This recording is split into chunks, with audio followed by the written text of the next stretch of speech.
Сәлем достар, бұл видеода қалай үй жағдайында жарылған өкшеден оп-оңай құтылудың құпиясымен бөлісетін боламын. Көптеген қыз-келіншектерге жарылған өкше біршама ыңғайсыздық тудырып жатады. Оған қанша жерден ылғалдандыру үшін кремдер қолданса да, қанша жерден скрабтар қолданса да, аяқтағы жарылған жерлер жазылмай жатады. Дегенмен, аяқ терісін қайтадан нәрестенің терісіндей теп-тегіс, жұп-жұмсақ етуге болады. Және бұл үшін қарапайым үйдегі бар өнімдер жеткілікті.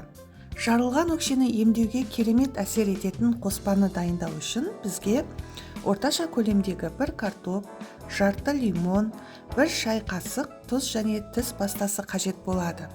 Ең бірінші картопты сыртқы қабығын ашымай жақсылап жуып, теркадан өткізіп аламыз. Одан кейін сито мен қасықтың көмегімен картоптың суын бір ыдысқа сығып аламыз. Немесе бұл үшін марланы қолдансаңыз да болады. Осы сығып алынған картоп суына жарты лимонның суын сығып, және 1 шай қасық тұз қосып жақсылап араластырамыз. Және осы қоспаға 1 шай қасықтай тіс пастасын қосып, қоспамыз бір келкі болғанша жақсылап араластырамыз. Барлығы дайын болғанда жаңағы сығып алынған жарты лимонды алып, алынған сұйықтыққа батырып, сонымен өкшемізге уқалай отырып жағамыз.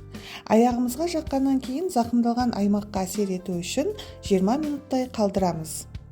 Одан кейін жылы сумен аяғымызды жуып тастап, жақсылап кептіріп, аяғымызға ылғалдандырғыш крем жағып қоямыз. Егер де осы процедураны 1 апта бойы қайталасаңыз, онда керемет нәтиже көретін боласыз. Ақпарат сіздерге пайдалы болса, каналға тіркеліп, лайк батырмасын басып қойыңыздар.